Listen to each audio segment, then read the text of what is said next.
We're here at the Occupy Wall Street London branch, which is right by St. Paul's Cathedral. I think that's kind of significant because the church is kind of agreeing with our methods, so they're not going to kick them out, even though obviously it's kind of blocking access to the church. So what do I think of this? I don't know. I mean, you got to start somewhere, right? Well, I do agree with him that capitalism is in crisis and that this system doesn't have much longer to play itself out. But I don't think that this isn't the way to create change. I mean, I didn't even know about this thing till yesterday. Well, if they don't do this, then what should they do?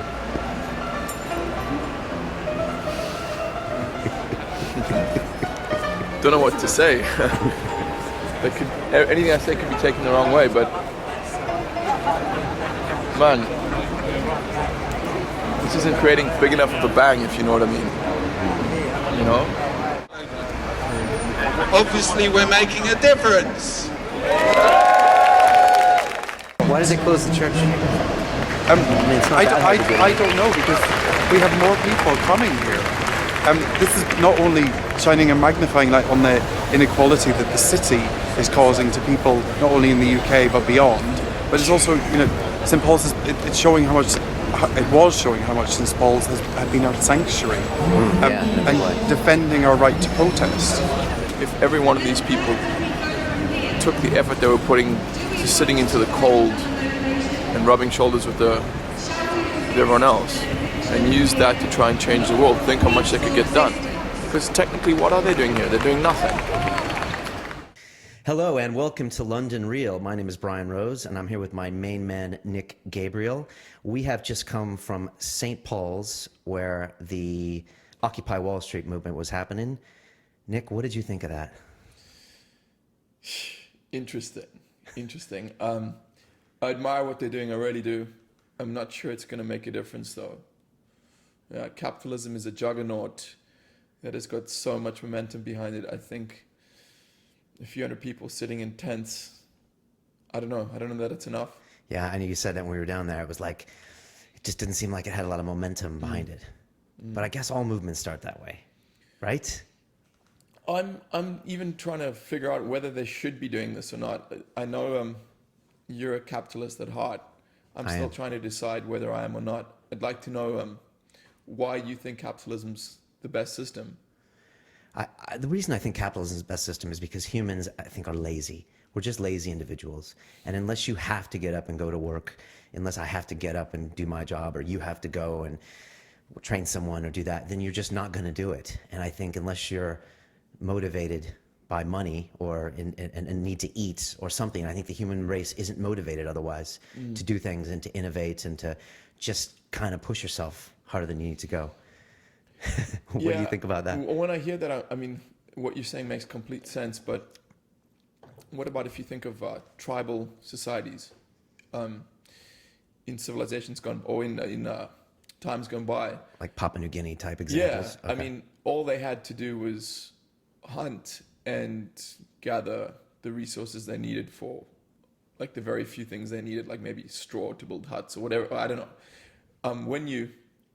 When that's all you need to do, you can spend your spare time doing other things like thinking or enjoying yourself or just being, playing with your kids. It's when you're chasing down this dream of acquiring stuff that you kind of get lost. You have a good point. I mean, when you talk about innovation, I think on our last session, you were talking about the desire to innovate, and I just don't think without capitalism you'd have an iPhone or anything like that. I think we would just still be living in a kind of agrarian socialistic way. Or look at communism examples. Look at Cuba, where a doctor earns the same as a bus driver, and there's you can't transfer property rights, you can't buy and sell property, you can only transfer it, and there's no real consumerism. And I just think that's a perfect example of what hasn't worked. I mean, you go there and it's just antiquated, falling down, people aren't motivated to do their jobs. What's become clear to me from my current perspective is, capitalism is not a perfect system, but up until now, it's probably one of the best ones we've had. I'm not saying I agree with these protesters at Occupy Wall Street and Occupy London. There are inherent problems, and it's becoming more and more apparent that a lot of people are getting screwed over in the system. But it doesn't mean we need to take the wheels off the car. It just means we need to maybe change its properties a little bit. Does that make sense? Yeah, I think capitalism always has to be checked. And you look at like what FDR did in the 1930s. He brought in the New Deal, and he involved all these social programs after the Depression because things were really bad. You know, there wasn't any kind of a low-income housing or anything like that. So I think it always has to be checked. I was reading an article recently at a website called Strat4. It's strategic forecasting, and he was just saying that basically you've got the wealthy elite, which is like the bankers, that the political elite trust to kind of make our system work. And when they fail, like they did in '08, the political elite has to go after someone, or the population will come after the political elite. So they have to go back and just say, okay, we trust you with the system, and you just screwed it all up. So now we have to go after some heads in order to keep our position as the political elite. Otherwise, they'll get elected with someone else, a Green Party or something, and they'll do the job. But you saw in this last iteration of '08, not many heads rolled in the banking or finance world. And you could argue maybe that's because they're doing all the campaign contributions to Obama and everyone else. But I can see why there's anger down there. And I worked in the city for 9 years, and I started my first job on Wall Street in 1993. But I could see the anger there. I just think sometimes it's not properly thought of. I heard some things today. I was like, what the hell are you talking about? To me, like, the way I look at it is that we're approaching an epoch where the conditions are very similar to when they were just before the French Revolution. Do you know what I mean? There's like a massive discrepancy between income levels between the rich and the poor, and that gap or that gulf is only growing. And what was the statistic we heard? Is it the top 1% owns Controls 90% of the something like 90% of the capital? wealth. Quite a skew. Yeah, but it's, you know, I was chatting to a friend of mine, Dan, and I made that same point, and he said that's how it's been throughout history, you know. And so the way I think about it is from a karmic view. Like, in one lifetime you'll be the 1%, and in another lifetime you'll be the 99%, you know. And it's, some days you're the hammer, some days you're the nail, and some days you're the wood, right? You're the what? The wood. Yeah. That's good. Yeah, I mean, has it always been that way? I don't know. Maybe it has, with that distribution of wealth. You know, when I see something like today, I try to put it in my own head, because I worked as a banker originally, and then I worked as a broker, which was basically working with bankers all day long. And I mean, people get mad at the bankers, the greedy bankers, they're being paid too much. And I try to get my head around it, because I used to spend time with those guys. And the way I look at it is I think you need to separate the banks from the bankers. You know, I mean, banks have historically provided us with capital for infrastructure building, for investment, for trade. Without banks, if everybody put their money in the mattress, there would be no capital in order to further, you know, economy and civilization. So there's a reason for the banks. Now you get bankers, well-paid bankers, are guys making a lot of money in these banks. Maybe they're trading derivatives or doing that kind of thing, and they get paid very well. The way I try to look at it is, a bank, just like a company like Apple, they have shareholders, they have to produce profits. Otherwise, people will sell the bank stock and buy Apple shares. So ultimately, they have two things. They have depositors, which they need to make sure their money stays safe, or you're going to have riots on the street. And then you have the guys that make all the money, which are the proprietary traders. There's a documentary I watched a few years ago. It's called The Corporation. And one of the points that they were trying to make was, a corporation is, it's a legal entity that has the same rights as an individual. And the reason corporations were created was to shield business owners. But the problem is, a corporation exists for one aim, and that's to generate profit. And it doesn't have the moral restrictions on it that a human being does. So a company will always go after profits, regardless of the cost to human welfare. And that's why, well, they argue that that's why capitalism is in a bad way. So that's a counterpoint to what you were saying about. Yeah, and of course, because when you invest in a corporation, when you buy a stock or something, I mean, you want it to make money. That's what you want it to do. I mean, when you invest in Apple stock, they did a really interesting article before Steve Jobs died about, you know, Apple actually has no philanthropic endeavors. They do not give money to anyone. And they're like, okay, it's this huge company, one of the largest in the world, and they don't give even, I think, $10 million to any charities or anything. And Well, I agree with that, because most of those philanthropic efforts by companies are just utter bullshit. It's just a facade, right? Could be. But they were putting money. I think Jobs was just like, look, I'm here to make the best technology possible. I'm not here to be a great, you know, person and benefactor and that kind of thing. And I think that's right. I mean, a corporation, like you said, is set up for one reason: to make money. It needs to be checked by legal and and political means, which doesn't always work because you get, campaign contributions. But Something that has become very clear to me, you were saying how capitalism exists, or the reason it's important is because human beings are inherently lazy. Now, in your time working in the city, did you find that bankers worked especially hard or harder than the average person, or yes, you did? I would say, first of all, you have some very smart people in the city. For sure. People can complain about the bankers and the jobs they had, but, these were the guys that did study hard for the most part, went to the universities. They're fairly smart individuals. Don't get me wrong. There are some, there's a lot of chaff in there as well. The thing is that in the banking industry, you're dealing with such large amounts of money, such large transactions, that if you take 1/100th of 1%, which is a common transaction fee. So for example, if you have a £100 transaction, that's 1p. That can be a lot of money. And so you get all this trade going. You look at the societies like the Dutch. I mean, the Dutch as a country, they don't have much to offer, but they were a trading route. And so that's why Amsterdam became so rich in the 1500s and 1600s, because they just facilitated trade. Lots of money involved. So, and these bankers, they get paid to perform. It's all about the annual bonus. And if they make money, they call it in the city, you eat what you kill. So that's what it's all about. And they're working the long hours in order to do that. Yeah. And so I'm not justifying it, but that's what the dynamic is like. Do you, in your experience during your time working in banks and as a broker, do you think that most of those people are happy and fulfilled? Oh man, probably no. The thing is when you're poor, some people want money, and you want lots of money, and so if you look around, what's the way to get it? Maybe there's entertainment, starting your own business, going into Wall Street, becoming a lawyer. I don't know. And so you have this goal of, I want this money, and you kind of get lost in just a number. And your bonus at the end of the year is a number that's big in your head, and you can keep score with your friends. But at the end of the day, it doesn't necessarily mean a lot. And if you're working 80 hours a week, you don't necessarily have time. You see these guys, they'll buy a Ferrari and they'll drive it from South Kensington to the city, and the city back to South Kensington. I talk with guys that have like Ferraris that have like 5,000 miles on them after 3 years, because they literally just, and so it's like, I rarely respect and admire people who can do things like that. I really respect and admire you for going and putting in all that time working in institutions like that. When I first arrived in London, I was just out of university in South Africa, and I landed a job with one of the big banks. Okay, I didn't know that. Yeah, and I didn't go in. The first day I called them. Really? And I said, I'm not coming in because just my instinct told me this is not right. This is not what you want. And you've got to expand on this. Yeah. Now I'm hooked.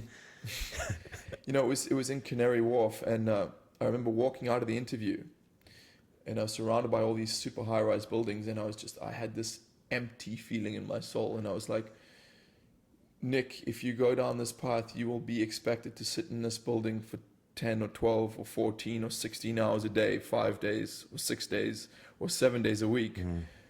And I just instinctively knew, my soul said, this is not your path, man. And yeah, but I respect and admire people who can do that, because I've got a friend who's a banker, and he was telling me they count and time his toilet breaks. And really? Yeah, it's at one of the big banks, and to me that's the ultimate loss of freedom. Like, I don't want anyone to own me, no matter how much money they're paying me. And it's interesting you say that. Yeah. I mean, there's so many different experiences in the banking world. You're going to have some guy that's stuck in the back office till 11 at night calculating profit and losses, who doesn't have the glamour trading job where he's on the floor, or the sales guy that gets to take guys out to drive Porsches on the weekend in Germany. And then you'll have the guy behind the scenes doing the hard work too. So there's different experiences in the city, but it's interesting what you said about that. But everything, like, I suppose the guy who slugs it out for 10 years and who makes his fortune, I wonder, does he say at the end of all that it was worth it or not? I don't know. Only he can say. Yeah, I don't know. You compare that to, I guess, his alternative job, which is, I don't know where he would be working, in the manufacturing plant or here or there.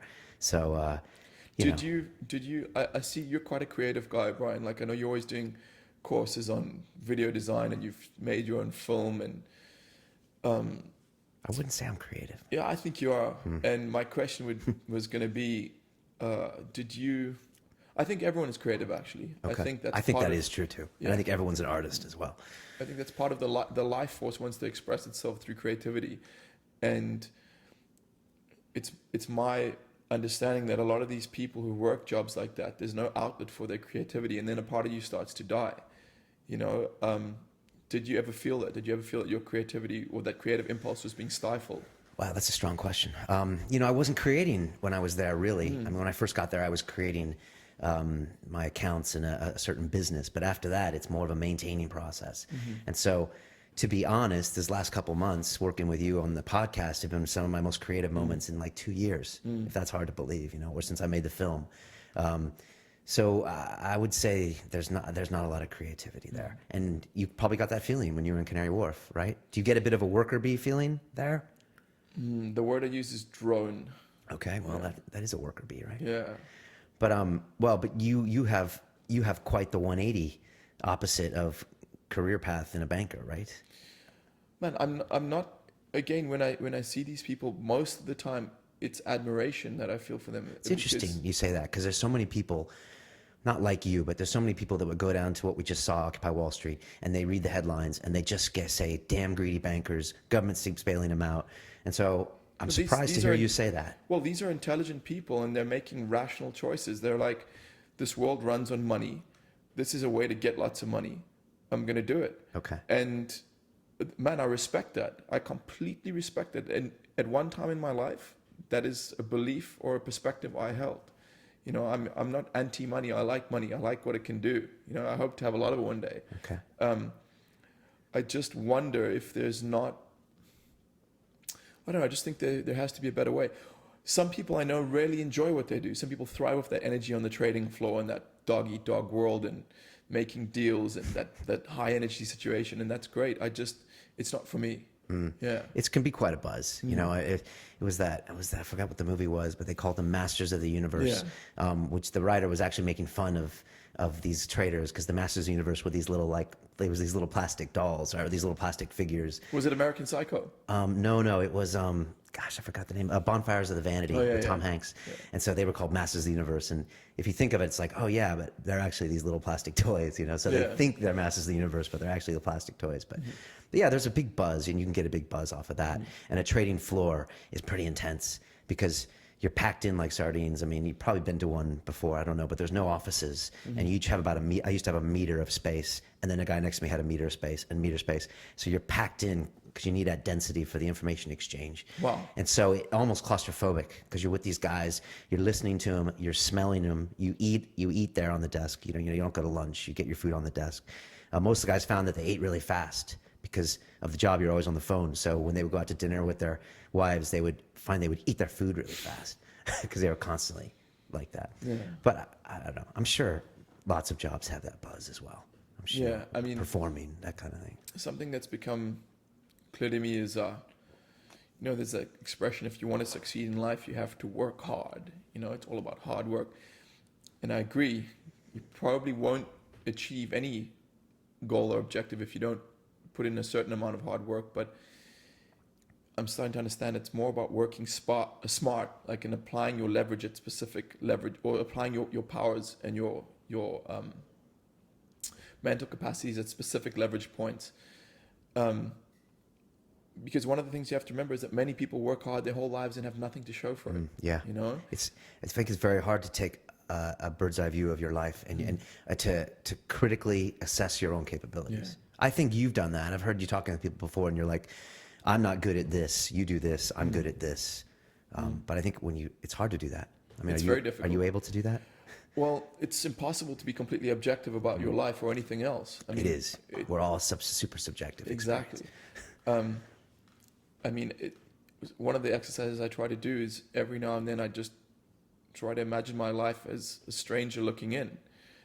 But maybe that gives me a slight bit of clarity. But at the end of the day, my mind will take me where it wants me to go. There's nothing I can do about that.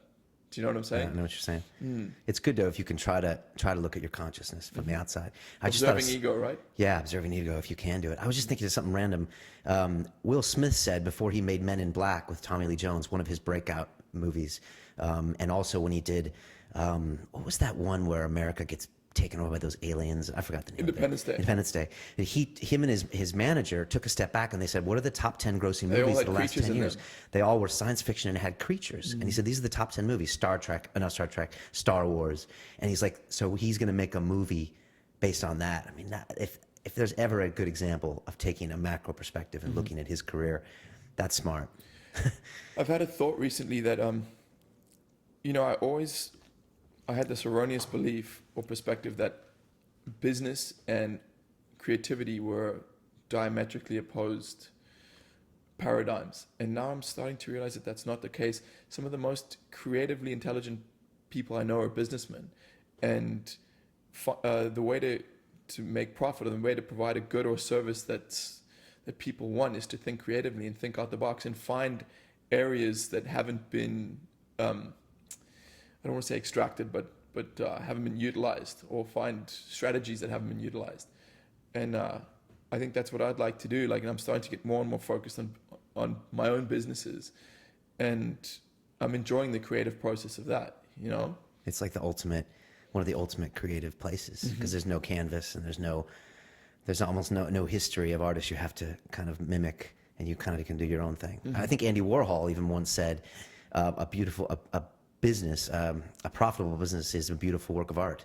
And if you think of Andy Warhol, he's known for all of his pieces of art, but he had a place in New York City called the Factory, where he literally cranked out all of those paintings you see of like Mao, Queen Elizabeth, those, and he literally cranked them out and sold them for like crazy money. And he was probably the ultimate capitalist as an artist. I didn't know that about Andy Warhol. He's a fascinating guy. That's a really cool quote. So what did he say?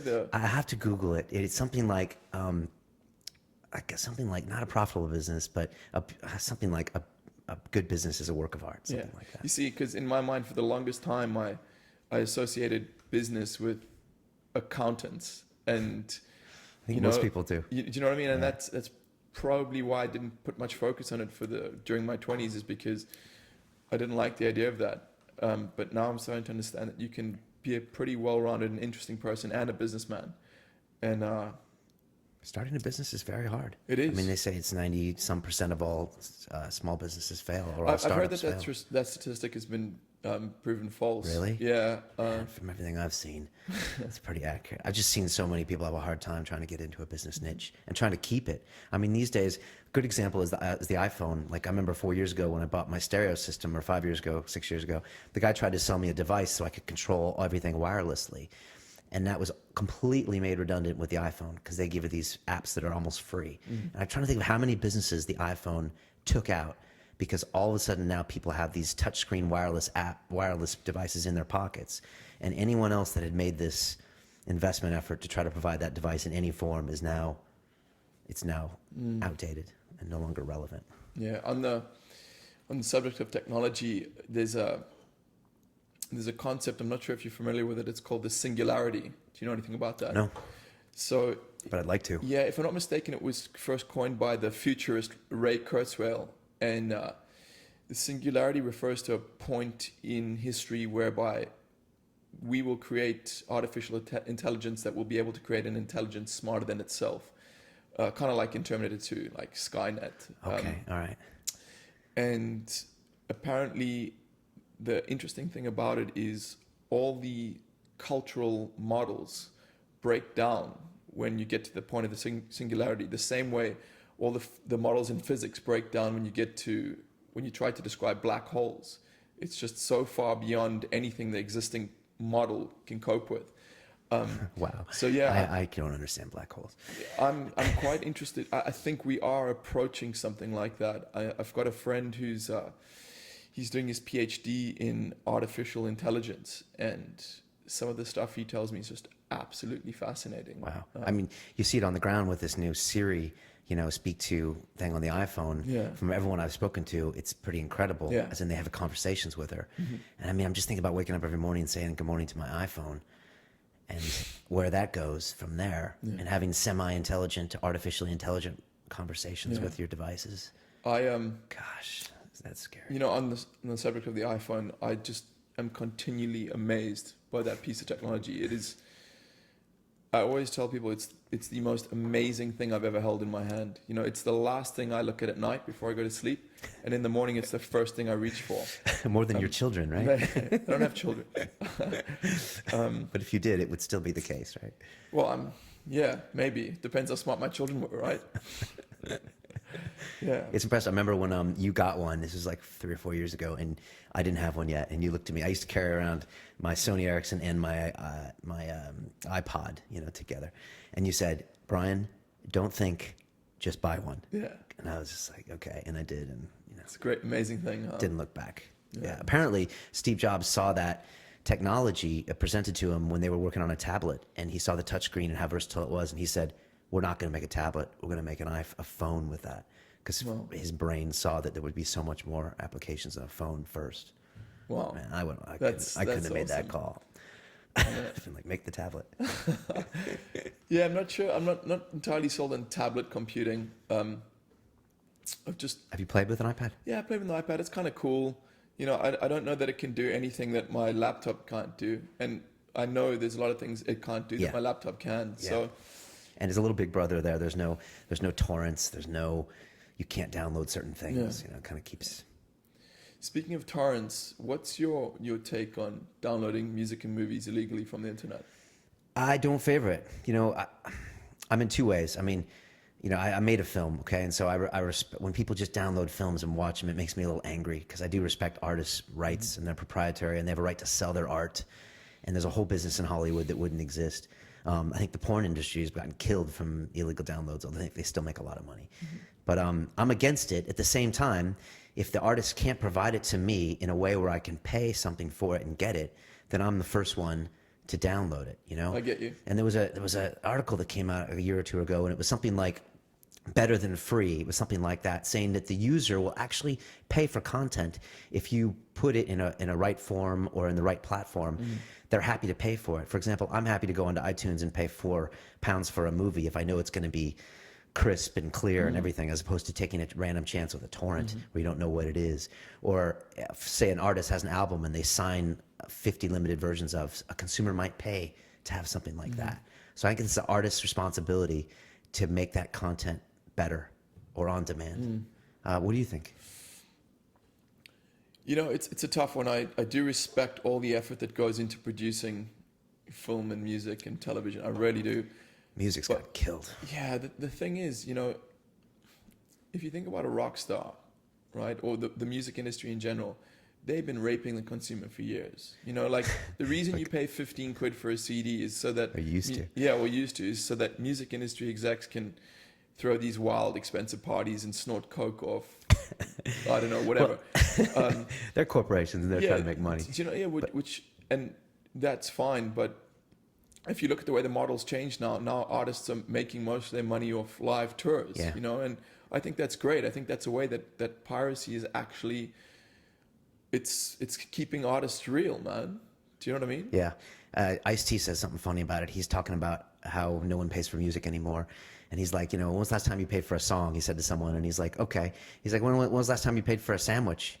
He's like, you pay £5 for a sandwich, right? Because you want to eat every day, but you refuse to pay anything for a music track.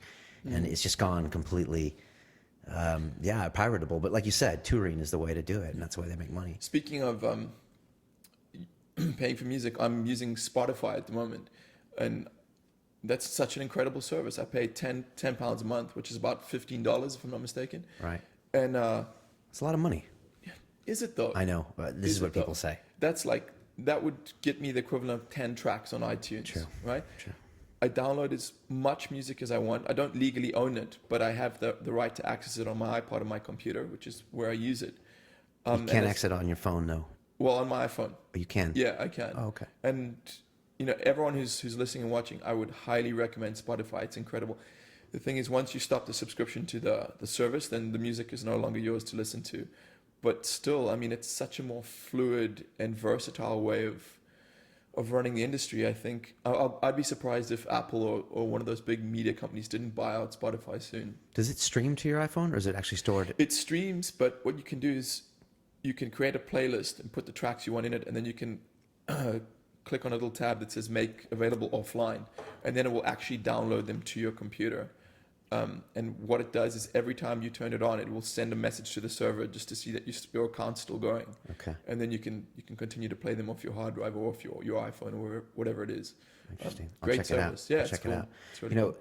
I was reading something recently about how Apple, the one business they never got into was the television industry. And for a while, they were selling TV programs through iTunes. And then they have the Apple TV device, which I have, but you actually can't watch television on the Apple TV. You can go in and only order movies. And I think they had They're not doing television shows anymore? I think the cable companies got together and forced the studios not to sell to Apple because they make so much money off your cable subscription. I mean, I was paying Sky like £75 a month just for all my premium channels. 75 quid a month. That's a lot. That is a lot of money. And when I left, because I changed houses, they were like calling me up. They're like, no, we'll come, we'll install it for free. And I was like thinking about it. I was like, okay, because I'm paying them like $1,000 a year. No wonder. You know, that's a serious customer. Yeah. So I don't. For me, I don't watch TV. I watch do less and less. Yeah, I love television shows, but I do not like the idea of sitting down on the couch and just vegetating in front of the TV, because then it just spews out at you and you're just absorbing what it wants to play you, especially like commercials. I like the idea of hearing about a box set or a series from a friend and then going out, getting the box set and then watching that in my own time on my DVD player. like a well-made television series, Exactly. like Mad Men or... Exactly. Yeah. That way you can cut out all the extraneous bullshit. I mean, God damn, some of the adverts on television now, it's just too much, bro. I don't want to watch that. Drives you insane. Yeah. And I mean, don't even get started about news. I mean, the news is just, you never want to watch the news on television. You never want to watch a BBC or anything. Tim It's Ferriss, shock journalism. Tim Ferriss, in his first book, The 4-Hour Workweek, he goes on about making a decision to not read newspapers or watch television. Is that part of his or watch- information diet? It is, and man, I did that. I started that 4 years ago, and I don't read newspapers and I don't watch the news. And people are like, "Oh, how are you going to know what's going on in the world?" And I just say to them, "Look, what you get given from a TV news show or from a newspaper, it's such a filtered and packaged piece of information. You have no idea how true that is." Yeah. The good example was the London riots that they had a couple months ago. A buddy of mine from New York called me up and was like, "Are you okay? Are you okay?" And I was like, "Dude, I'm here." What you see on TV is the same clip being played over and over and over again. Okay, there was some fires and there was some drama, but it looked like the whole city was in siege. I felt fine during that, but on the news it made it look, well, because that's their job. Yeah. They want to panic people. And bad news sells, right? It does. My buddy, does. actually, I won't say his name, but he works for an airline, and they were in. There was a big strike earlier in the year, and he was at the strike where it was actually happening in the negotiations with the airline. And he said he'd go home at night at the end of being at strike, and what he'd see on the news was just outright misinformation. Okay. He said it couldn't have been further from the truth. And It's crazy, but since it's on the news or it's in print, as a Yeah. human, you inherently believe it, right? yeah. What always interests me is how, like, let's say on a busy weekday morning, you'll be walking towards one of the London Underground stations, and you'll see a guy standing handing out these free newspapers, and everyone just takes one. Yeah. And I'm like, I feel like saying to them, look, the reason this newspaper is free is because it's being paid for by people who have an agenda. They want to get this information into your eyeballs, into your brain. Like I look at those things and I kind of back away. To me, it's like... It's amazing to watch because people have 20 minutes in the tube and they'll look at it and watch it. And it's paid for by advertising. But I mean, if you look at like in the US in the 30s and 40s and 50s, like the newspapers controlled things. Like the Corleone family had things in the newspapers. And when Michael Corleone shot the cop, they just started putting articles, the cop was corrupt. I mean, you can sway public opinion massively. Big time. It's Trent Reznor from... actually, sorry, not Trent Reznor, Marilyn Manson. I watched an interview with him a while ago. He's a smart cat. Very, very smart man, and he was saying how... He knows exactly what he's doing. Yeah, there's this cycle whereby the media feeds us fashion and popular culture, and then we mimic that and feed it right back. So the media goes, okay, they like it, and then feeds it back to us, and it's this never-ending circle. So it's this regurgitation and recycling of material, and that's scary.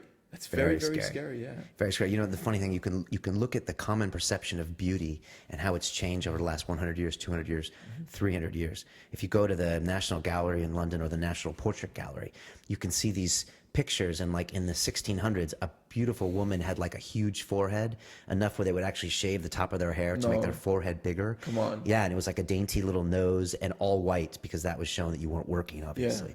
And that's the perception of beauty, and it was believed, and then it was perceived. There was no models with abs 40 years ago. They didn't exist. Abs existed, but like, and now for a male ad or an underwear ad or anything, I mean, it's standard. So, and guys are feeling that. That's right. That's really that's male probably why beauty, you've too. got that amazing six pack. Right, you know, Mike? it's a shame. It's a byproduct. So think about this. The standard for beauty is being influenced through the media. How many other things are being influenced that we don't know about? Everything. Yeah. I mean, I'm not a conspiracy theorist, but you need to think about this stuff. I mean, I kind of think I'm borderline conspiracy theorist. Yeah, but the thing that's good about you is that you're not walking around, you know, in a paranoid state saying, oh yeah, they're all doing this, they're all doing that. You know, you don't sound like an Occupy Wall Streeter where they have the solution. This is what's going wrong. And I don't know, that's where people lose credibility. Yeah, bro, it's an imperfect world, and we're all just trying to make our way through it, you know? I think it's very strong that you choose not to watch the news and not to read the free newspapers, because I mean that in itself, I think, is something very few people do. So there's a thing in philosophy called the tabula rasa, which means the clean slate, and it's one of the goals is to be able to look at the world with that clean slate and not bring any of your preconceptions to the table, which is impossible. Yeah, we all have those from birth. I mean, they're it's like why I always used to say everyone is racist, because everyone has preconceived notions based on race. Exactly. Whether you can try as much as you don't not to, but anyways, continue. I still think it's important for him. Like, one thing I do is I try to constantly clean the slate. I know I can never reach that state of having no preconceptions, but I try to catch myself when I have a preconception, and I follow it down. You know, why do I think this way? Where did that come from? That's one of the most important things I feel I've learned in the last few years is when you find an issue in your life and you have a very strong standpoint, or you take a very strong stance or a very strong viewpoint on a particular issue, you have to ask yourself why. Where does this come from? Why did I start thinking that? Marriage is one of those things for me. Please tell me more about that. Oh man, we're all taught, like, you know, you're born, you go to school, you go to college, you find a wife or a husband, you get married, you have kids, they have grandkids, you get old, you retire, you die. Why? Why is that? Where did that idea come from? It wasn't always that way. No, it wasn't. It may or may not be the right way for everyone.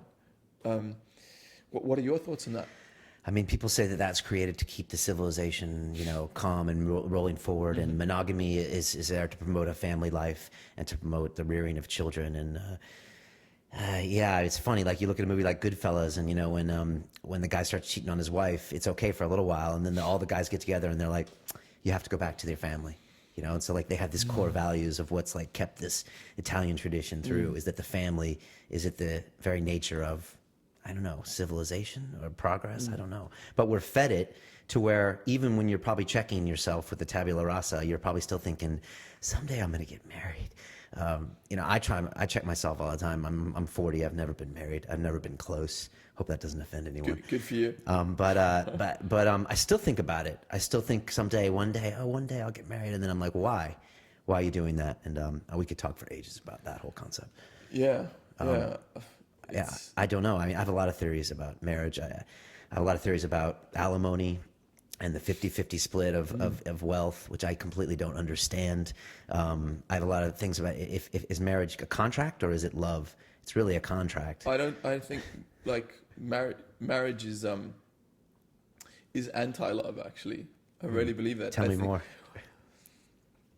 Man, I was the first guy to say he was going to get married and he was looking forward to having a family and everything. And that may or may not happen. I might change my mind in 5 or 10 years' time. I might get married. Who knows? But so people say they get married because they're in love, right? But think about it this way. If you're in love, right? Love is a personal thing, dude. It's a very personal thing.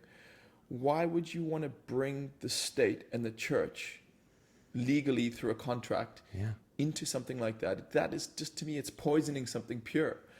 And people say, oh, it's because you want to make a statement to society that you committed to this person. man, if you're committed to someone, you don't need to make a statement. You're committed. Do you know what I mean? Yeah, I know what you mean. Yeah. Donald Trump says something really interesting about marriage and prenups, and he says, always have a prenup when you get married. He's like, always have a prenup. He said, you know how many deals that have gone bad with me where I've had a contractual obligation with a business and somehow later it went wrong, and based on the contract, we knew what one person got and one person didn't get because it was a legal agreement. He said, take all that and now put emotions in it, love and then betrayal and all the stuff that breaks down after marriage, and then look what happens, because Smart guy. you've layered a contract, and like you said, the church and the state. Now the state can come in and mess with you. Oh man, and then the emotions in a divorce court. I mean, gosh, it's payback time. A good friend of mine, he said, he's a very successful businessman as well, and he says, if he looks at some of his past relationships, if he looks at them as businesses, or if he had looked at them as businesses, he never would have entered into them. And I think That's the way you should look at it. yeah, marriage is a business, man. It's a legal entity very similar to a business. And man, for me, love and business are two separate things. Very right? separate. You can love your business, but I don't know, should you be in love with it?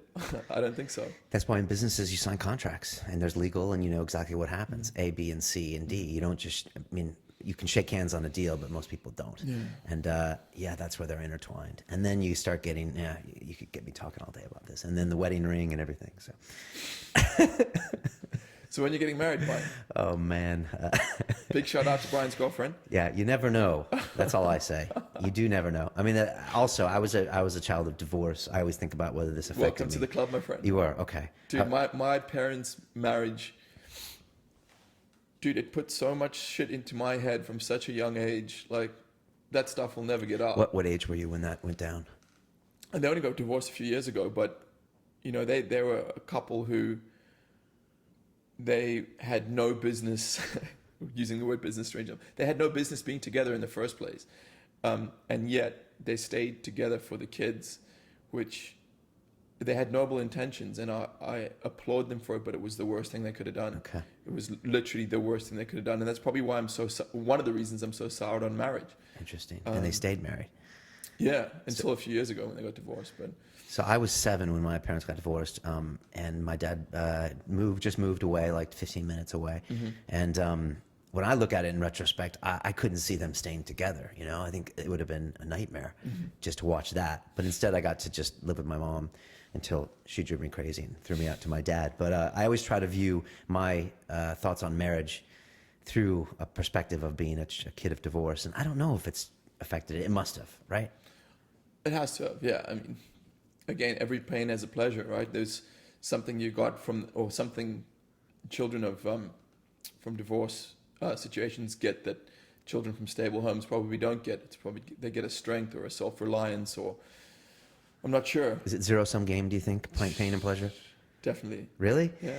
Because what about like post-traumatic stress disorder, where someone is like rattled after being in Afghanistan for a year? Is that we're a point where it's too much? You know, if that which does not kill me makes me stronger. Do you always believe in that on all scenarios? You know, it's at this point where my beliefs, they're pretty out there. You know, Okay. we spoke about, you mentioned that you don't believe in karma. I do. Okay. I think karma definitely carries on from past lives. So, you know, the only way my mind can make sense of the great injustice in this world, the only way it can process that is through karma, you know, through the belief in karma, because, and I've come to think to myself, you know, maybe you're just holding on to the notion of karma to make yourself feel better.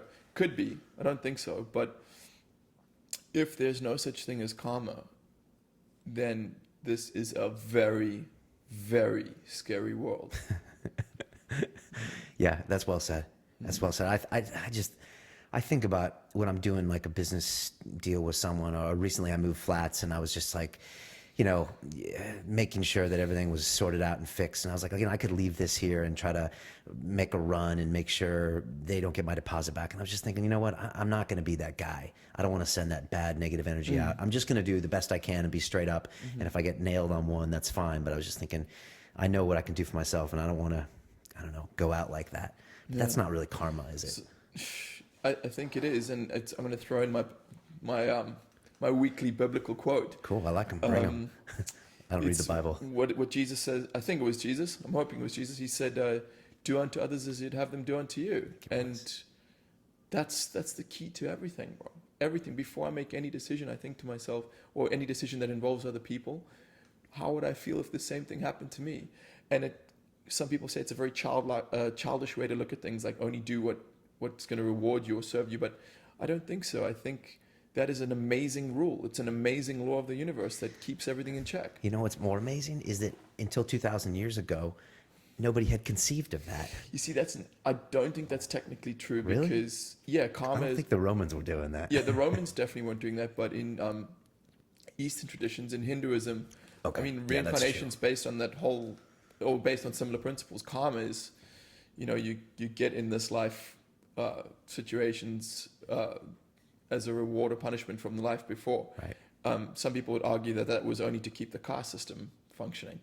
I don't think so. I think karma. We spoke about it last week. You said you don't believe in it because it's a cosmic balance sheet. Yeah, I did say that, and I'll stick to it. Yeah, well, what I said is, the way I look at it is, that's not the way it works. Like, if everything is energy, and for every action or for every force there's an equal and opposing force. So if you put something out, you should be expected to get the same or an equivalent opposing force back.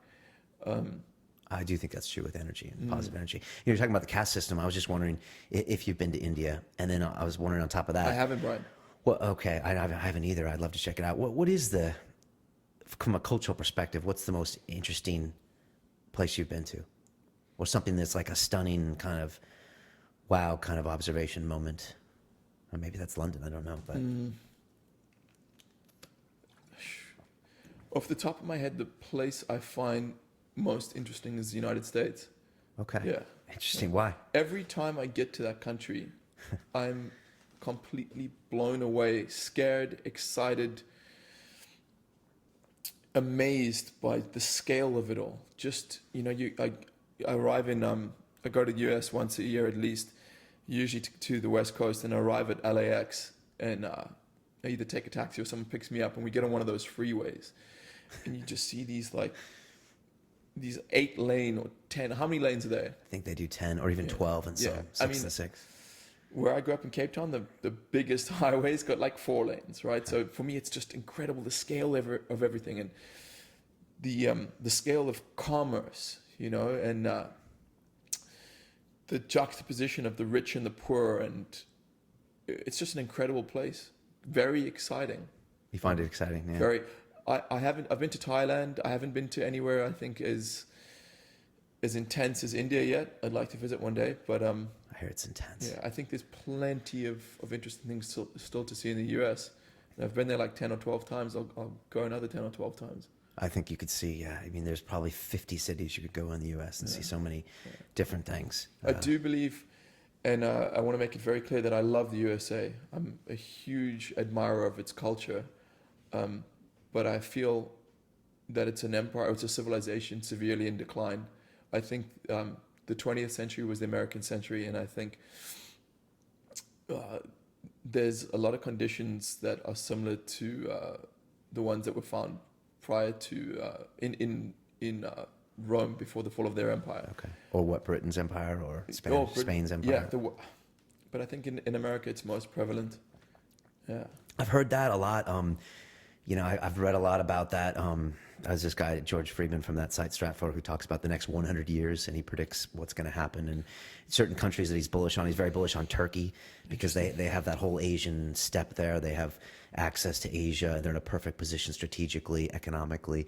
But he's quite bullish on the U.S. just because of the infrastructure, the waterways, the Navy. It's just U.S., by luck of the draw, in my opinion, is just placed where it has the Pacific, it's got the Atlantic, it's got control around there, it's got the trade, it's got the rivers, and so he's quite bullish on it for whatever reason. Man, I hope it works out. I mean, it's an amazing place. It's having a real identity crisis right now. I mean, I was reading today that I think home values across the U.S. are lower now than they were 4 years ago, and that's never happened in the U.S. since the Great Depression, where it's ever declined. And people buy houses in the U.S. and it's like the asset class that everyone's proud of, and they've been growing at 7 or 8% steadily over the last 60 years, and now that's not happened, and it's really freaked everybody out.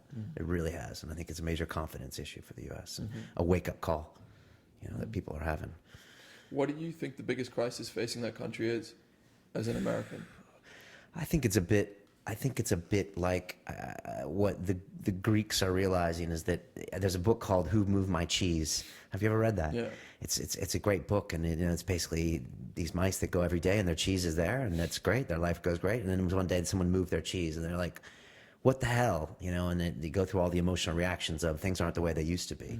And I think the Americans are getting used to that, just like I think the Greeks are understanding that their kind of lifestyle that they've been used to over the years, the big pensions and the different things that they're used to, they couldn't afford, and now they're getting a reality check. And I think the U.S. is getting the same thing, where they assume the U.S. assumes growth. Yeah. They're like, the U.S. will grow, and we'll all be part of that big ride, and everything's going to be prosperous in the future, because that's the way the U.S. has been since the 1940s. But Interesting you mentioned that book, Who Moved My Cheese, because the primary lesson about it was change and embracing it, right? yeah, And we spoke about that in episode 1. I've had that on my mind a lot lately. really, I've been thinking about it lately, because so many people came up to me and said, I watched the podcast, and I was thinking, you said, I think, is it sometimes the hardest thing for us to do is the most necessary thing. And so many people applied that to their lives, and they're like, and I've been thinking about it lately. I'm like, what the hell? What have you been doing lately to get yourself out of your exactly what I was thinking. You know what I was as well. thinking? Not enough. Yeah. But But again, it's an interplay. Like, it's always these. That's the. Those are the fundamental. It's one of the fundamental laws of existence. It's the interplay between opposing forces. So like you need change in your life, but you also need stability. Yeah. Too much of one or the other, and you're gonna crave the opposite. Yes. It's like when you have too much stability in your life, you get bored. But if there's too much shit happening, too much stuff going on, too much changing, you get anxious. So I think I was at a point in my life a few years ago when I was just pushing too hard, and it was too much. I burnt myself out. I realized I needed, slow it down. It's time to stabilize. What were you pushing? I was just trying for growth too hard, pushing in my jiu-jitsu, pushing with relationships, smoking a lot of weeds, trying to push to the limits of my mind, pushing the limits of my consciousness, and got a lot of growth. But at one point, I was at a friend's place in the States, funny enough, and he's got this herb garden, and he was I was watching him tend to the plants that he was growing, and I realized that human beings are very similar to plants. They need enough stimulation to encourage growth, but then they also need quiet time when the fans and the lights and the heating is off, so that they can grow and replenish. And one of the keys to living an exciting and interesting life is learning to walk that line. Like, how close are you to your edge? Because too far and you can fall off. Right? You get manic, or you just get, the brain can't process everything. Exactly. But you won't grow. Too far away, and there's not enough stimulation to encourage growth, and you're bored. I was just thinking, what's the best way to make sure that you're constantly on the edge of that? And the first thing that came to my mind is having really good friends around you and being in close contact with those people. Do you think that's true or not? Good friends that challenge you and push you and have new ideas that you can to either adopt or not adopt, as opposed, I think the diametrically opposite of that is you on your sofa watching TV. Yeah, I agree. You just have to, I guess you'd have to be careful that your friends we spoke about it before, weren't trying to limit your own growth because of their own discomfort at seeing your growth. The thing that's becoming clear to me now is listening to the body. You can feel when you're tired mentally and physically. And again, it comes back to meditation. Most people are so distracted by the million things they have to do every day. They're not listening to what's going on. Sometimes when I'm sitting meditating, I can feel, God damn, I'm tired. Everything is tired. My body hurts. My mind is tired. I'm weary. And that's when I know, scale it back. Maybe tomorrow don't work out, or don't do a podcast or whatever. Just chill out for a day. So that would be my answer to that. I think that's definitely comes a little bit more with age as well. I mean, when I was in my teens and 20s, it was just, let's push as hard as we can, and that's not good enough, and push it even harder. And I don't even think I noticed when the body was giving out. But I think you just don't pay attention I'm to the it. same, Brian. Yeah. Especially when you're in a goal-oriented society. I mean, that's what matters. That's what matters. The other thing I recently realized is that just I think we're all built on just our interactions with each other. You know, I just think that's the thing you kind of take away with you at the end of this life. You know, and I know it's kind of a random thought here, but as opposed to your accomplishments, I mean, those fade in importance, and those things you did when you competed. Like when I was 30, I was competing, and whether it was business or personal, and like all those accomplishments are fading now. And what I really remember now is kind of those interpersonal reactions. Is that a grandpa talking? There's you're not that old, Brian. There's an expression. I think it's from Judaism, or it's a belief. It's when you die, you live on in the memories of the people that remember you.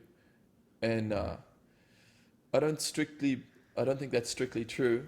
I think there's a lot more to it than that. But yeah, it's there's another saying: through teaching, you can become immortal.